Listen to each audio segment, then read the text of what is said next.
చాలా అద్భుతంగా ఉంది. వదిలేస్తే మొత్తం తినేస్తాను, నా సరదా తీరేంత వరకు కొంచెం ఇంకొక తిని వదులుతాను. కానీ చాలా బాగుంది. కానీ ఎంత తిక్కుగా ఉంది మీ ఇక్కడ, సో నైస్. కర్ణాటక తరహాలో తెలంగాణలో ఏమీ పవర్ షేరింగ్ అగ్రిమెంట్ లేదు అంటూ ఉన్నారు సార్ భట్టి విక్రమార్క. కర్ణాటకలో చూసుకుంటే అక్కడ డీకే వర్సెస్ సిద్ధు ఇష్యూ నడుస్తోంది.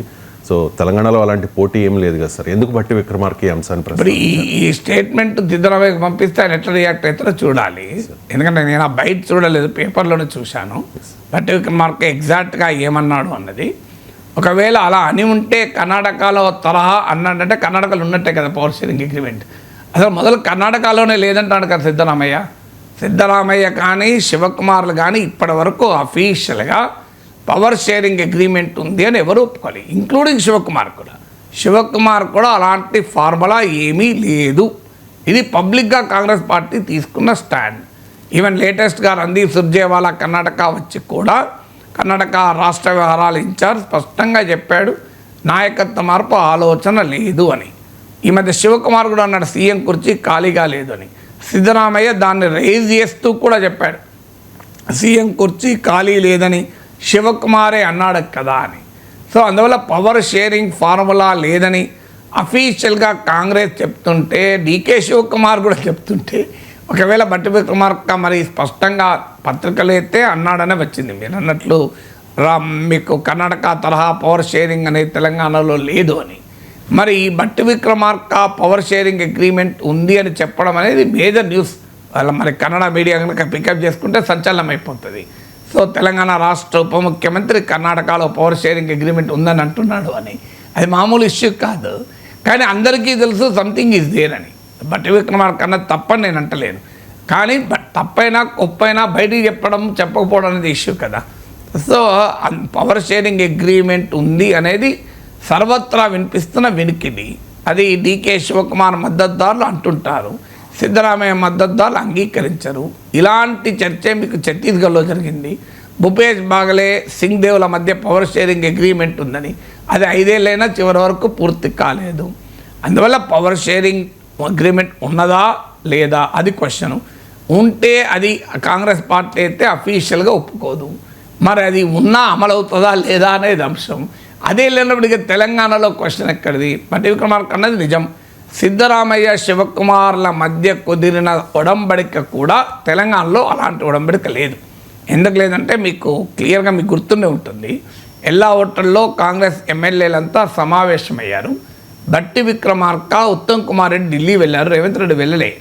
మీకు కర్ణాటకలో అది కాదు. కర్ణాటకలో 7 రోజుల పాటు డీకే శివకుమార్ సిద్ధరామయ్యలు ఢిల్లీలోనే మకాం వేసి Congress high command including Mallikarjun Kharge, KC Venugopal, Rahul Gandhi అనేక సార్లు సమావేశమై ఇద్దరిని కూర్చొనిబెట్టి సమావేశాల మీద సమావేశాలు జరిపి అనేక రకాల పర్ముటేషన్స్ అండ్ కాంబినేషన్ చర్చించి ఫైనల్గా ఎట్టి పరిస్థితుల్లో సిద్ధరామయ్య అంగీకరించినప్పుడు అనివార్యంగా సోనియా గాంధీ దగ్గరికి ఇద్దరిని పట్టకపోతే సోనియా గాంధీ చెప్పిన తర్వాత శివకుమార్ కన్సీడ్ అయ్యాడు.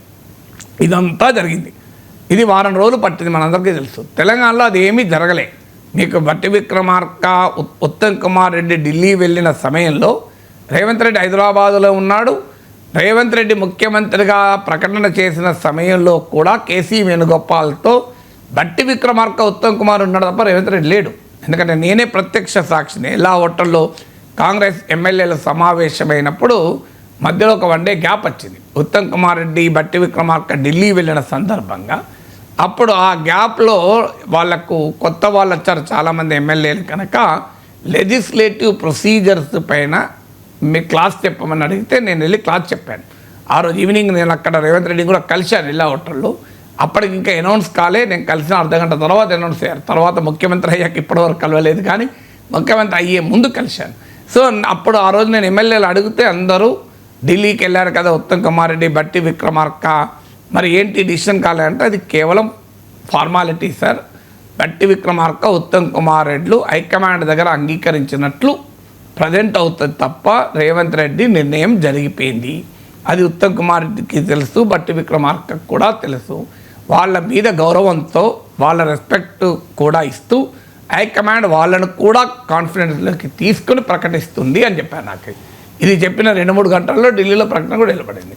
సో ఎక్కడా నేను గమనించాను ఎమ్మెల్యేల్లో ఎవ్వరిలోనూ అనుమానం లేకుండా రేవంత్ రెడ్డి అని.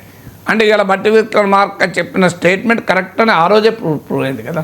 బట్టి విక్రమార్క అన్న నిజం, తెలంగాణలో పవర్ షేరింగ్ అగ్రిమెంట్ ఏమీ లేదు, అది నిజం. రేవంత్ రెడ్డికి మెజారిటీ ఎమ్మెల్యే అనుకూలంగా చెప్పారు కనుక ఆయనను ముఖ్యమంత్రి చేశారు. కర్ణాటకలో కూడా అదే formula. DK Shivakumar strong man, Congress గెలుపు కీలకం, అన్ని నిజం. సిద్ధరామయ్య బయట నుంచి వచ్చాడు, అది కూడా నిజం. ఇక్కడ తెలంగాణలో బట్టి విక్రమార్క, ఉత్తమ్ కుమార్ రెడ్డి కాంగ్రెస్, ఒరిజినల్ కాంగ్రెస్. మీకు రేవంత్ రెడ్డి తెలుగుదేశం నుంచి వచ్చాడు, కానీ అక్కడ కూడా ఏమైంది, మెజారిటీ కాంగ్రెస్ ఎమ్మెల్యేలు సిద్ధరామయ్య పేరే చెప్పారు.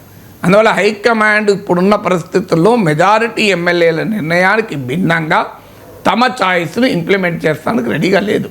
ఆ కాంటెక్స్ట్లో రేవంత్ రెడ్డి ముఖ్యమంత్రి అయ్యారు. అందువల్ల కర్ణాటక తరహాలో ఒక 40% 45% శివకుమార్ పేరు చెప్పి 55% మీకు 60% సిద్ధరామయ్య పేరు చెప్పిన పరిస్థితి కూడా తెలంగాణలో లేదు. తెలంగాణలో most of majority of the MLAs, నాకు తెలిసినంత వరకైతే most of the MLAs Revanth Reddy పేరే చెప్పారు. కాంగ్రెస్ హైకమాండ్ ప్రతినిధులు వచ్చి ఒక్కొక్క ఎమ్మెల్యేతో చర్చ జరిపారు. ఇది రియలైజ్ అయిన తర్వాతనే బట్టి విక్రమార్క, ఉత్తమ్ కుమార్ రెడ్డి కూడా రీకన్సైల్ అయ్యారు. ఎందుకంటే డెమోక్రసీలో ఇంకో మార్గం ఉండదు కదా. మీకు మెజారిటీ ఎమ్మెల్యేలు ఎటువైపు ఉంటే వాళ్ళని కాదని పార్టీ హైకమాండ్ ఇంకోని పెట్టే సిచ్యువేషన్ లేదు. ఇది 70s 80s ఉన్న రాజకీయాలు కావు కదా. అందువల్ల రీకన్సైల్ అయ్యారు కనుకనే కాంగ్రెస్లో ఇవాళ ప్రశాంతంగా ఉన్నారు. మీకు రోజు గోల లేదు. మీరు గమనించండి, చాలామంది ఊహించింది ఏంటంటే రోజు వీళ్ళు వెన్నుపోట్లు పడుచుకుంటారన్నారు. ఇంతవరకు మీరు రేవంత్ రెడ్డి క్యాబినెట్లో ఏ మంత్రులు ముఖ్యమంత్రి పట్ల అవిధేయత కానీ అవిశ్వాసాన్ని కానీ బహిరంగంగా వ్యక్తం చేసింది లేదు. అంతర్గతంగా ఉండొచ్చు, ఉండకుండా ఎలా ఉంటుంది, రాజకీయాల్లో పర్సనల్ ఆస్పిరేషన్స్ అందరికీ ఉంటాయి.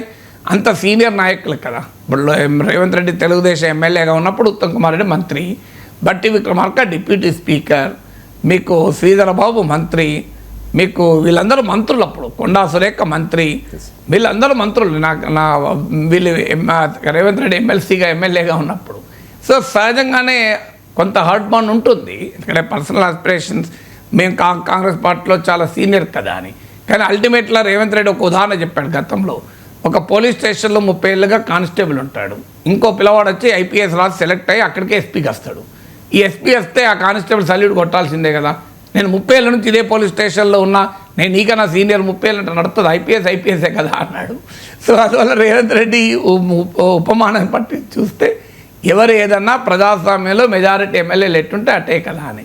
సో అందువల్ల డెఫినెట్గా బట్టి విక్రమార్క చెప్పింది నిజం.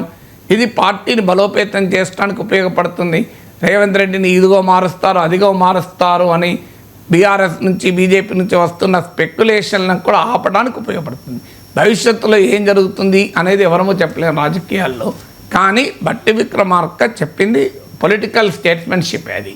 ఎందుకంటే ఆయన రేవంత్ రెడ్డిని ఇబ్బంది పెట్టేలా ఎక్కడా స్టేట్మెంట్ ఇవ్వలేదు. అందువల్ల కాంగ్రెస్ పార్టీలో మరి కారణాలు ఏదైనా దాని సహజ శైలికి భిన్నంగా క్యాబినెట్ పార్టీ యునైటెడ్గా ఉంది. అది ఆశ్చర్యం కలిగించేది. సో సహజ శైలి కాంగ్రెస్ అంటే ముఖ్యమంత్రి కుర్చీలో కూర్చున్న మరుక్షణం నుంచి కింద లాగుతూనే ఉంటారు, కూర్చోక ముందు నుంచే లాగుతుంటారు. దానికి సహజ శైలికి భిన్నంగా వ్యవహరిస్తున్నారు బహిరంగంగా. ఆప్టిక్స్ అయితే ఇక అంతర్గతంగా ఏం జరుగుతుంది అది మనకు తెలియదు. అంతర్గతంగా జరగకుండా ఉంటుంది ఒక రాజకీయ పార్టీలో నేను అనడం లేదు. ఖచ్చితంగా రాజకీయ పార్టీలు రకరకాల పొలిటికల్ అంబిషన్స్, ఆస్పిరేషన్స్, వాటి మధ్య కాన్ఫ్లిక్ట్ ఉంటుంది. పొలిటికల్ ఆప్టిక్స్ అంటే బహిరంగంగా ప్రజలకు కనబడే విషయంలో మాత్రం అనైక్యతనైతే కాంగ్రెస్ ప్రభుత్వం ప్రదర్శించడం లేదు.